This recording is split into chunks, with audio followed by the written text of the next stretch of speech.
You're listening to A Radio.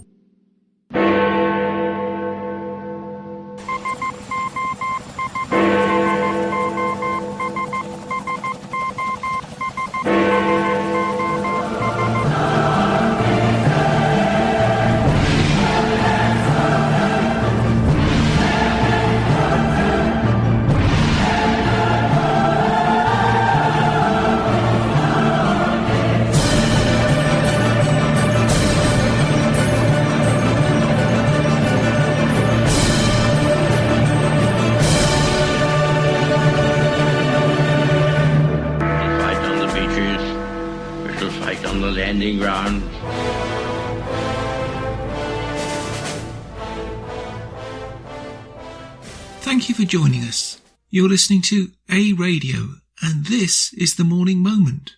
We are on Monday, Wednesday and Friday at 11:45 Eastern. Follow us on Spreaker.com and click on the like button. You can find us on most social media platforms such as iTunes, Spotify and iHeartRadio. Go to our website, aradio.wordpress.com, for details, where you'll find more content and details on our podcasts and more. I waited for a while to do this piece because I just felt that it was necessary to have no noise around. It's entitled "Canada May Deal with the Devil by Supporting Anti-Israel Resolution." Former US Ambassador to the UN. Canada made a deal with the devil by supporting anti-Israel resolution, former US Ambassador to the UN said, Nikki Haley. That was back in October of 2018. This piece is from the National Post in Canada. Nikki Haley said, Canada's decision to change diplomatic course in a bid to secure a seat on the UN Security Council was an example of cultural corruption. Let me just interject there for a minute because I think people don't understand what's going on. In Canada, we have virtually a dictator in charge. The mainstream media supported him and protected him through the last general election in Canada. There's no way in a democratic society with an open and free press that Justin Trudeau would have ever won a second term. But because he was protected by the mainstream media, who refused to follow up on his, shall we say, indiscretions and clear law-breaking in the House of Commons as a Prime Minister, on and on he skates. But his real task is to try and make Canada more relevant, and the only way he can do that is to be an opposer to the United States. Oh yes, that's what he's doing. He's no friend of the United States. Canadians are friends of Americans, but the Canadian government at present certainly is not. Certainly not a friend of Israel, that is. He will stop at nothing to get a seat on the Security Council. Why? Well, we don't really know what the reason for that is, other than to block the US at every turn. Canada has zero power in the world. Zero. Canada has virtually no military. It's quite honestly a joke. And I live here. When you look at the size of Canada's military compared with its landmass, it's plainly ridiculous. So there's clearly more behind this clamour to get a seat on the UN Security Council. So he has to do things which are unusual, shall we say. The piece continues.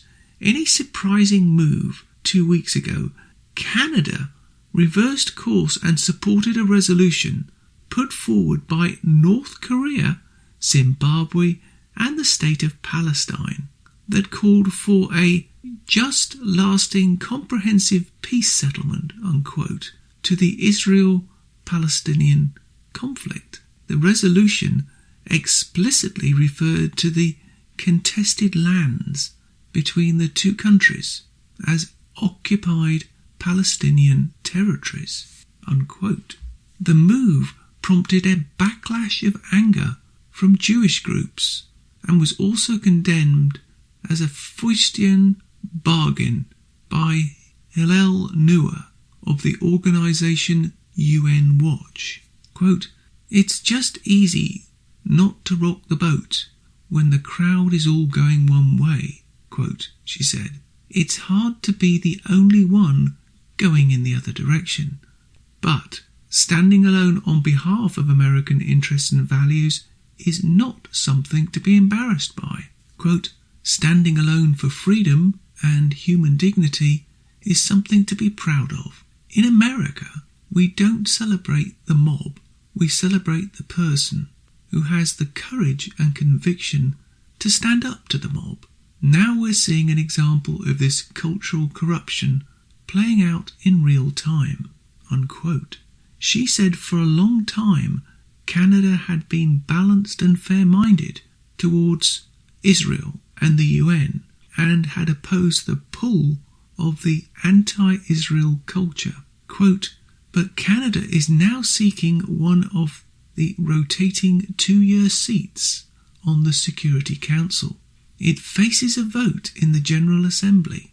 2 weeks ago, Canada surprised Israel's friends by voting with North Korea, by voting for the North Korean resolution that changes the legitimacy of Israel. This is a resolution that Canadian governments for years have voted against." Quote, "One observer said Canada is making a Faustian bargain, trading its integrity for a seat on the Security Council." Quote, "I speak from experience when I say the United Nations presents many such opportunities to strike a deal with the devil." Unquote. Canada's decision to support the resolution, which is put forward on a yearly basis, marked a departure from previous foreign policy. In the early 2000s, Paul Martin shifted to a pro-Israel position compared to previous governments, and this continued under the Conservative government of Stephen Harper. You can read that piece online. Again, I reiterate the fact that Trudeau is a communist. He has no time for Israel. He's clearly anti-Semitic and trying to make the country so. Canadians are not. We are pro-Israel. It is only the 905 area, which is growing, and within the next 2 to 3 years, there'll be another 2 to 3 million anti-Israel, soon-to-be citizens, parachuted into that space. For me, I think it's going to be a long-term, drawn-out battle with that area. Canada faces a very uncertain future, and the reason it's uncertain because the destabilisation of its political base, deliberately so by the Liberal Communists in Canada. They have looked at the political map in Canada and realised there is an opportunity by parachuting in millions of, quote, refugees and, quote, immigrants from non-European countries. They see an opportunity to change the balance. The only result for that long term will be the breakup of Canada itself. There is no way that Alberta will stand still and be dominated by one small district of Ontario and, of course, Quebec. If, for instance, Quebec continues down its path of demanding more, like Oliver, they will eventually be forced out of Canada. That will cost the Liberal Party over 70 seats. They have to make up those 70 seats to remain in power. This is part of their strategy.